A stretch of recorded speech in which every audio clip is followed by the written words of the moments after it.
Are liberal democracies around the world now dying? Two researchers, Yascha Mounk and Roberto Foa, suggest that perhaps, in fact, they are, and they believe that the United States version, perhaps is too. A preview of their findings was published in the New York Times. And Mr. Mounk, who is a Harvard lecturer, joins me now to discuss what they found. And again, some of these numbers that we saw here are staggering, Yascha. But first, with regard to simply the idea of liberal democracy, what is it that you found is happening to it around the world?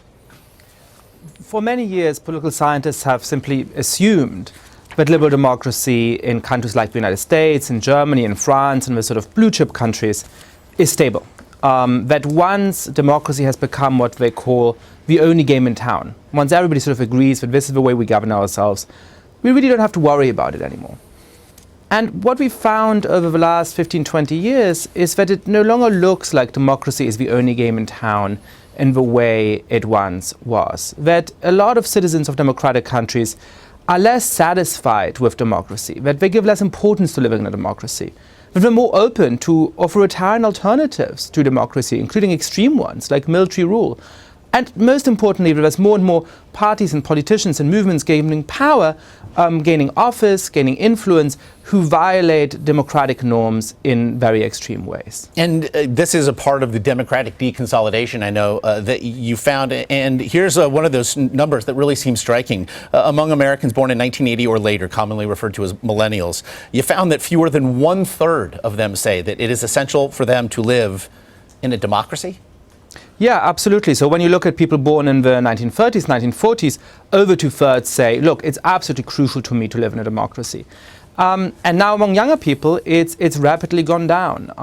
And you know, like one way of interpreting this is simply to say that, look, perhaps what's going on here is that they don't have experience with fighting against communism, against fascism, and so they don't say it's important to them. But I think that has real consequences, because we're becoming open to saying, you know what, I see all of these unjust things in our society today, I feel like the system isn't delivering for me, so let's just try something.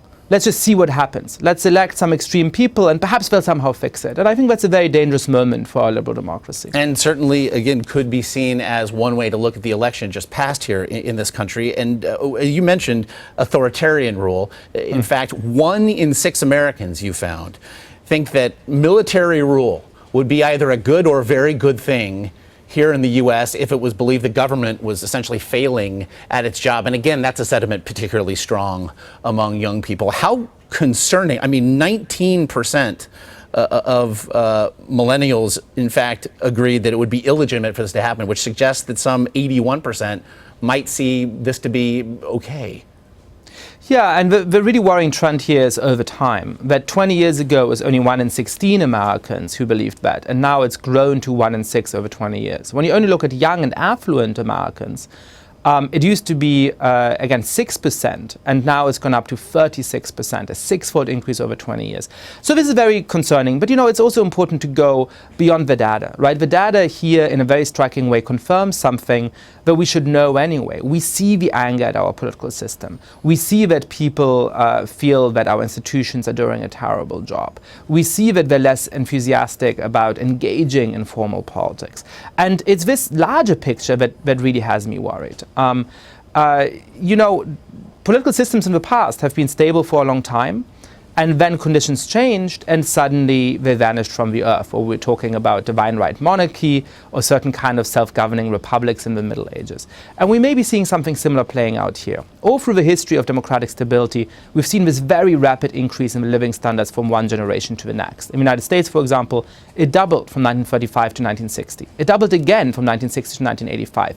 And now it's been stagnant for 30 years. We simply do not know how our political systems perform under these different circumstances. And that's why we have to be really vigilant and careful about what's happening to our political system. Well, and now leading our political system, President-elect Donald Trump. And I know that in one interview, you've actually said that Mr. Trump may try to undermine liberal democracy in the United States, may not be, in fact, a symptom of the problem, perhaps, of what you speak of, but may be the problem itself. What did you mean by that?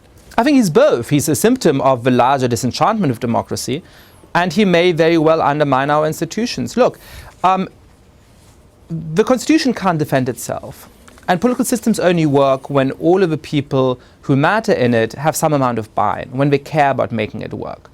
Once you have a president-elect who has violated key norms, like not threatening to prosecute his political opponents, not threatening to disregard the outcome of the election if it goes against him, not saying that it's out of the graciousness of his heart, as Kellyanne Conway said, that he's now not trying to put his political opponent in jail.